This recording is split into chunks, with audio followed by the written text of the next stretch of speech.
చంద్రబాబు నాయుడు గారు గౌరవ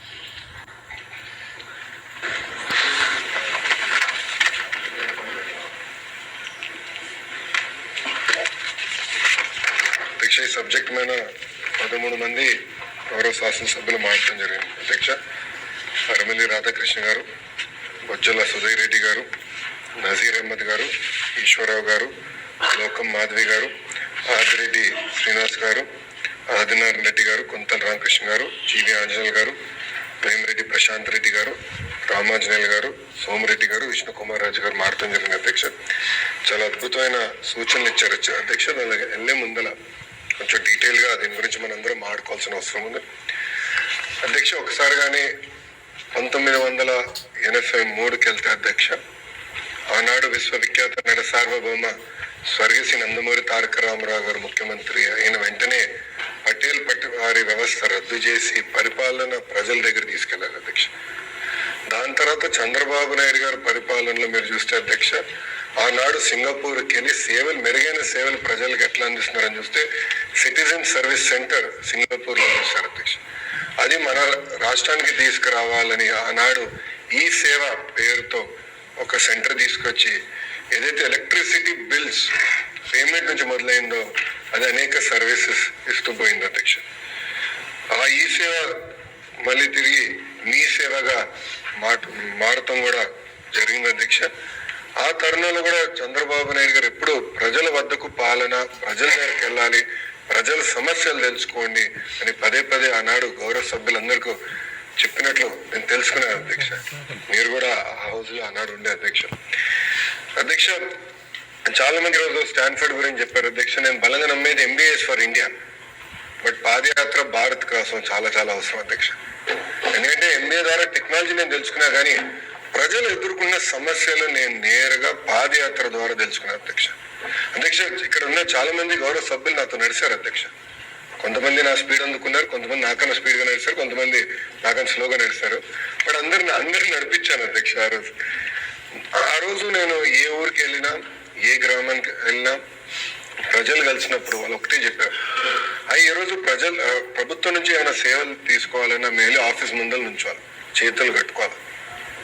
ఈరోజు బటన్ నొక్కితే ఒక సినిమా చూడగలుగుతున్నాం, బటన్ నొక్కితే నిత్యావసర సరుకులు ఇంటికి వస్తున్నాయి, బటన్ నొక్కితే ఏకంగా ట్యాక్సీ బండి మా గ్రామానికి వస్తుంది. కానీ ప్రభుత్వ సేవలు ఎందుకు రావట్లేదని సూటిగా నాడు నన్ను ప్రశ్నిస్తాం జరిగింది అధ్యక్ష. అధ్యక్ష మనందరూ తెలిసిన విషయమే, సామాన్య ప్రజలు ప్రభుత్వ ఆఫీస్కి వెళ్ళాలని కోరుకోరు.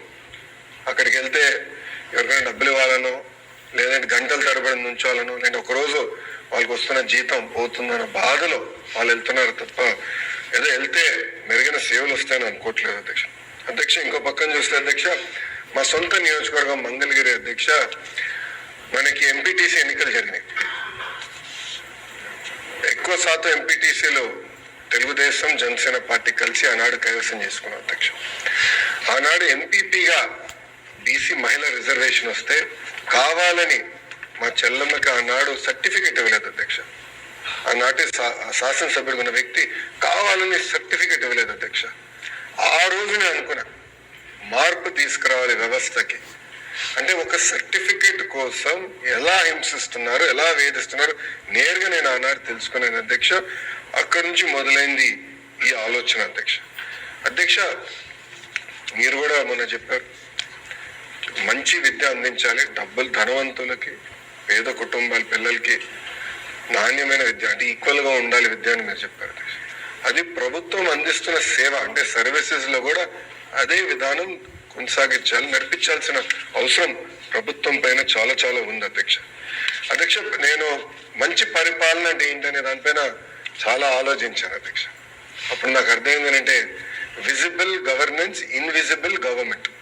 అంటే ప్రభుత్వం కంపడకూడదు కానీ పరిపాలన కంపడాలి. ఎక్కడ చూసినా పరిపాలన ప్రజల జోబులో ఉండాలనేది ఆనాడు ఆలోచించాను అధ్యక్ష. నేను బలంగా నమ్మేది ప్రజల రోజువారీ జీవితంలో ఒక పక్కన అధికారులు, ఇంకో పక్కన రాజకీయ నాయకులు ఉండకూడదు అధ్యక్ష. అంటే కరెంట్ బిల్లు మన పాత్ర ఏంటి, అంటే కాస్ట్ సర్టిఫికేట్లో మన పాత్ర ఏంటి, అంటే బేసిక్ సర్వీసెస్ నేరుగా ప్రజలకి అందజేయాలి అన్న ఆలోచనతో మొదలైంది ఈ కార్యక్రమం అధ్యక్ష. అధ్యక్ష మనందరూ తెలిసిన విషయమే, దేశం మొత్తం వాట్సాప్ పైన ఉంది, అది కొత్త ఏం కాదు. మళ్ళీ కొత్త యాప్ తయారు చేసి యాప్ డౌన్లోడ్ చేసే బదులు ముందర వాట్సాప్ పైన ఇమ్మీడియట్ గా ఆన్ బోర్డ్ అవుతే బాగుంటుందని ఆనాడు మేము అనుకున్నాం అధ్యక్ష. దాంట్లో భాగంగా మనమిత్ర పేరుతో, అంటే పెద్ద ప్రభుత్వం అనే పేరు కాకుండా మనమిత్ర పేరుతో గవర్నెన్స్ ఏదైతే ప్రభుత్వం ఉందో అది నేరుగా వాళ్ళ ఫింగర్ టిప్స్ మీద తీసుకొచ్చే లక్ష్యంతో ఈ కార్యక్రమానికి ఆనాడు స్వీకారం చుట్టాం అధ్యక్ష. అధ్యక్ష, మీరు ఈరోజు చూసి అసలు మనమిత్ర అంటే ఏంటి? ఒక మాటలో చెప్పాలంటే సిటిజన్ సర్వీసెస్ కి ఒక గేమ్ చేంజర్ గా ఈ కార్యక్రమం మారింది అధ్యక్ష. అధ్యక్ష, ఇప్పటికీ 200 సర్వీసెస్ నేరుగా ప్రజలకి ఈ మనమిత్ర ద్వారా అందిస్తాం జరుగుతుంది అధ్యక్ష. అంతేకాకుండా అధ్యక్ష, నేను చూశాను అధ్యక్ష, ఇతర దేశాల్లో ఏం జరుగుతుంది నేను తెలుసుకున్నప్పుడు ఎస్టోనియా గౌరవ సభ్యులు ఒకరు ప్రస్తావించారు. ఎస్టోనియాలో ఈ గవర్నెన్స్ అనేది చాలా ముందు తీసుకెళ్లారు. అక్కడ ల్యాండ్ రికార్డ్స్ కూడా బ్లాక్ చైన్ పైన ఉన్నాయి. ఆ వివరాలు కూడా నేను మాట్లాడతాను. అంతేకాకుండా మీరు చూస్తే సింగపూర్ కూడా స్మార్ట్ నేషన్ ఇనిషియేటివ్ కింద ఏఐ పవర్డ్ కార్యక్రమాలు చేశారు. ఇంకా యుఏఈ లాంటి దేశాలు వాట్సాప్ పైన కంప్లీట్ గా డిపెండ్ అయ్యి వాట్సాప్ బేస్డ్ గా డెలివరీ సర్వీసెస్ కూడా అందజేస్తాం జరిగింది. అంటే ఒక మాటలో చెప్పాలంటే అంటే మన కూటమి ప్రభుత్వం గవర్నెన్స్ లో సంస్కరణ తీసుకొచ్చేదానికి ఇదో కీలకమైన పాత్ర వాట్సాప్ ఉంటుందని మేము బలంగా నమ్ముతున్నాం అధ్యక్ష. అధ్యక్ష, ఇప్పుడు ఏదైతే సింపుల్ ఒక డ్రాప్ డౌన్ మెనూగా ప్రారంభమైందో గౌరవ ముఖ్యమంత్రి గారి ఆదేశాల మేరకు వాయిస్ ఎనేబుల్ చేసి ఏఐతో పవర్ చేసి సర్వీసెస్ అందజేయాలనేది ఒక లక్ష్యంగా పెట్టుకున్నాం అధ్యక్ష.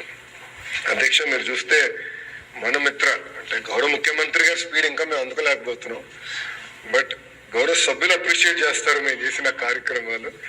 అధ్యక్ష, మీరు చూస్తే ప్రిపరేటరీ మీటింగ్ మొదటిసారి మెటాతో సెప్టెంబర్ 19, 2024 పెట్టుకున్నాం. ఎంఓయు అక్టోబర్ 22, 2024 ఢిల్లీలో మన ఎంఓయు ఎంటర్ చేస్తాం జరిగింది అధ్యక్ష. అధ్యక్ష, జనవరి 30